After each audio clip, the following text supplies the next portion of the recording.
Halo semua, balik lagi di channel Sokara Live dengan gua Aldi Alfarisi di sini. Kita bakal belajar sama-sama tentang SQL, tentang how to become data analyst series. Nah, langsung saja ke videonya. Di sini udah part 2. Sebelum kita mulai, alangkah baiknya kalau jika kalian terbantu itu like dulu and subscribe, dan juga jangan lupa untuk connect di LinkedIn untuk sama-sama sharing tentang hal-hal yang berbau tentang data analis.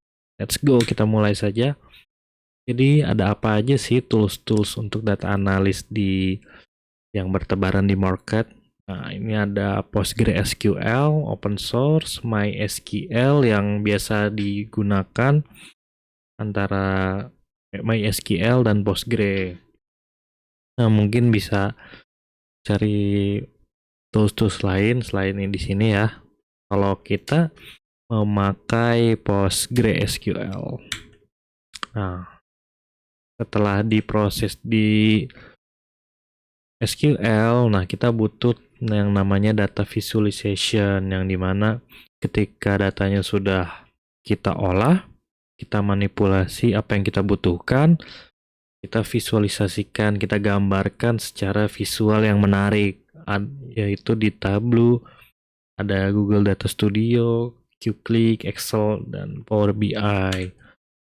Nah, sebelumnya kita langsung saja untuk mungkin ke tutorial untuk install PostgreSQL. Yang pertama cari dulu di Google, yaitu PostgreSQL.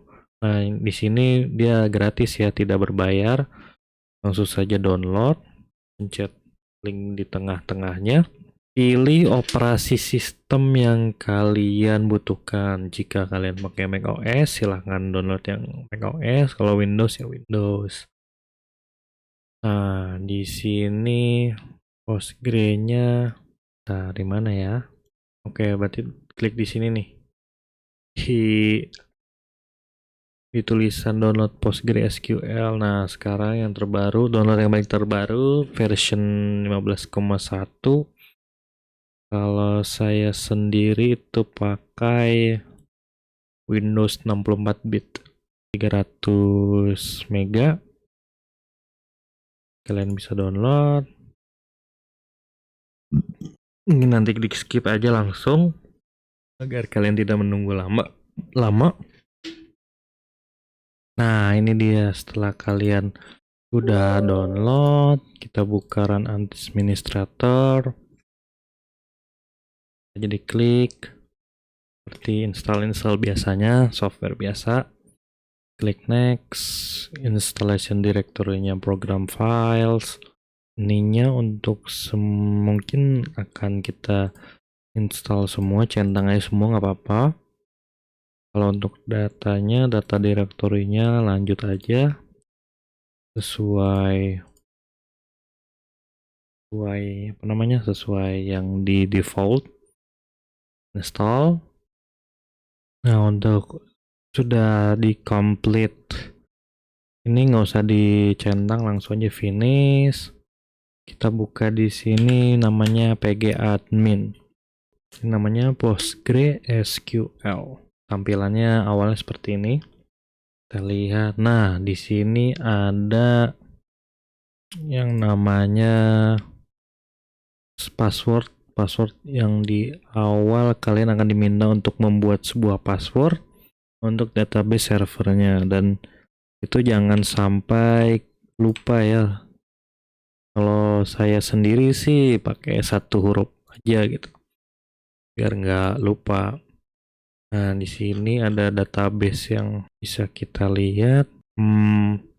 Di sini ada dashboard, properties, SQL di atas ini. Tidak perlu dihiraukan lebih lanjut ya. Ini mungkin sebuah detailnya aja seperti apa. Nah, untuk yang di kiri, kita lihatnya di kiri. Yang pertama kali kalian harus lakukan adalah create database. Di sini klik kanan, database, klik kanan. Database-nya maunya apa? Kita akan bikin di sini PostgreSQL training, apa aja bebas namanya, tapi kita bakal coba pakai PostgreSQL training. Coba kita lihat di kirinya. Nah, ini kan kalian bisa lihat di sini di sebelah kiri ya. Kita udah bikin namanya PostgreSQL training. Yang kalau saya sendiri ada 6 database. Nah, untuk melihat tabel-tabel di mana, yang pertama adalah pencet PostgreSQL training, ke bawah skema, habis itu ke table. Nah, karena tabelnya belum dibikin, kita pakai namanya query tool, klik kanan di tabelnya ya. Jadi di kiri PostgreSQL training, ke bawah breakdown lagi ke schemas, terus breakdown lagi ke tables, begitu teman-teman. Lanjut kita akan membuat sebuah database baru. Ini bisa aja pakai sintaks, pakai query tool tadi ya, database. Nah, di dalam sebuah database itu ada table. Tabelnya itu kita akan bikin seperti ini. Create table name dalam kurung kolom 1, 2, 3. Pemisahnya adalah koma. Kenapa ini pakai spasi? Nah, karena di SQL itu tidak boleh menggunakan spasi, nggak bakal kebaca gitu. Jadi tutup kurung buka, kolom 1, 2, 3, tutup kurung, begitu. Jadi sebagai contoh, kita akan bikin create table. Nama tabelnya apa? Employee. Coba kita coba employee aja. Employee data, misalkan begitu. Buka kurung. Yang pertama kita akan bikin first name varchar 50. Kenapa varchar 50? Karena ini adalah tipe datanya di belakang. Jadi ada beberapa tipe data, nanti coming soon kita akan jelaskan. Yang kedua ada last name varchar 50. Oh sorry, ketinggalan. Yang pertama itu ada employee ID. Employee ID integer. Age integer, gender varchar 50. Begini cara membuat sebuah table. Jadi di dalam suatu database ada table. Nah, di dalam table ada kolom-kolomnya. Kita create. Nah, sukses. Kita lihat di sini refresh. Nah, di sini ada employee data. Nih, coba kita cek ya. Select from employee data. Nanti untuk komando select nanti dijelaskan di part selanjutnya. Kita hanya cuma mau ngecek nih apakah datanya udah masuk apa belum. Tuh udah masuk tuh di bawah. Hasilnya bakal seperti itu. Employee ID, first name, last name di sini ya. Harus query success. Nah, selanjutnya kalau udah create table. Nah, ini ada memasukkan datanya, insert into namanya. Memasukkan nilai ke dalam table tersebut. Gitu. Nah, coba tadi kita insert ya employee datanya. Komandonya adalah insert into nama tabelnya ini employee data values. Tapi pastikan urutannya sama. Jadi employee ID dulu, terus first name, last name. Contoh ya. 1001 employee ID-nya. Contoh Maul, nama Nama awalnya mau apa ya? Last name-nya itu Maul Budiman contoh. Kalau untuk ketika udah last name, age-nya berapa ya? Kira-kira 30. Di situ gendernya male. Nah, saya jelaskan dulu di sini kenapa kita pakai petik untuk penulisan karakter. Varchar, varchar itu karakter ya. Karakter varying, karakter varying itu ini nih contohnya.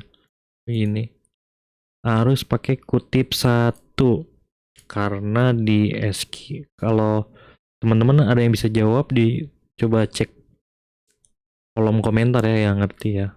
Kenapa harus pakai tanda petik satu? Coba kita insert ya, kita run. Nah, cek lagi di sini. Tuh, masuk kan? Employee ID-nya 1001, first name-nya Maul, last name-nya Budiman, age-nya 30, gendernya male. Di sini kenapa kita harus execute satu-satu? Karena nggak bisa semua. Kita harus cari apa yang mau kita execute-kan komandonya nih. Misalkan ini komando insert into, mau menambahkan nilai. Nah, kita harus execute-nya yang ini aja, begitu. Oke. Karena ini masih banyak yang perlu kita tambahkan, nanti kita langsung skip aja biar langsung cepet ya. Nah, kita sudah menambahkan semuanya mulai dari mau sampai dengan ID 9 data. Coba kita cek datanya. Oke, masuk semua ya. Kita bikin satu lagi, create table employee. Kita bikin table keduanya itu namanya create table employee salary. Kolom pertama employee ID,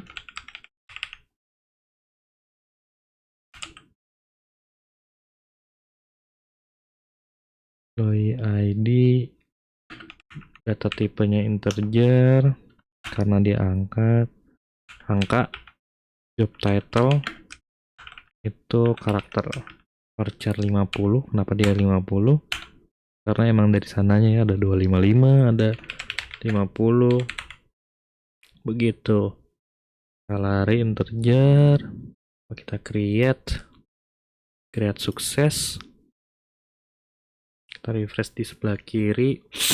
Kita cek ya, masuk apa enggak. Udah pasti masuk karena sukses query-nya. Untuk pertama kali kita mainnya rapi aja.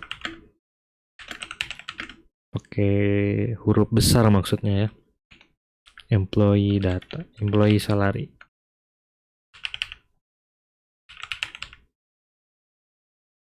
Coba kita cek. Let's go, dapat.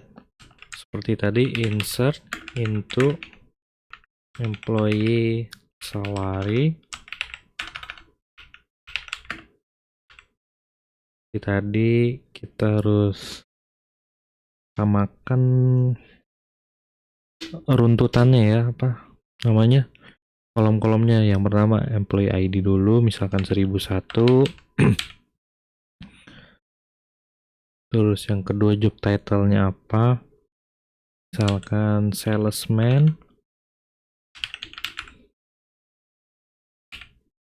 Lalu gajinya misalkan 45.000 per bulan. Error ya, kita coba cek. Ini astaga, kelupaan namanya value. Error syntax of the end of input employee salary. Astaga ini. Oke, di sini kita bikin insert into employee salary value. Oke, kita cek lagi. Di sini kita run. Tiap satu command satu kali run ya. Jadi kalau select from itu sekali aja. Di situ kalau insert to sekali juga. Oke, di sini kita akan buat 9 data lagi. Kita skip langsung. Nah, udah masuk semua. Employee ID, job title-nya apa, dan salary-nya apa. Tuh. Untuk data analis mungkin nanti nggak terlalu berkecimpung untuk membuat sebuah database ya, tapi kita seenggaknya pelajari apa yang dikerjakan oleh data scientist begitu. Kalau di selanjutnya ada alter add, jadi untuk menambahkan kolom, misalkan begini, alter add, misalkan tabelnya employee salary, add, misalkan tabel rata-rata gaji. Apalagi nih yang kesalahan nih. Alter table. Nah, begini ya yang benar. Alter table employee salary, add tabel rata-rata gaji.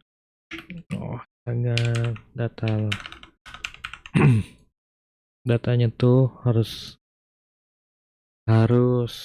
mencantumkan tipe datanya apa, integer. Contohnya begitu. Rata-rata gajinya sudah terbuat. Selanjutnya drop column, alter drop column. Misalkan kita cek di sini alter drop column, labelnya employee salary, gaji integer. Drop ya, bedanya add sama drop. Kalau drop itu menghapus, kalau add itu menambahkan. Tuh. Oke. Kita cek lagi di sini, select from employee salary untuk melihat. Nah, tada, nggak ada kan? Udah terhapus rata-rata gaji yang kita bikin di situ. Nah, untuk dropping object itu kita lebih dipersimpel. Cara dropping object nggak perlu kalian tulis, langsung saja di sini delete atau drop. Dan juga untuk database, kalau database juga bisa tinggal klik kanan kalau di PostgreSQL. Begitu kawan-kawan. Nah, sekian untuk video kali ini.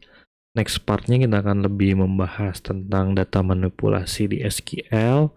Kalau berguna, sama-sama bantu untuk like, subscribe, sama juga untuk connect di LinkedIn ya. Terima kasih, bye-bye.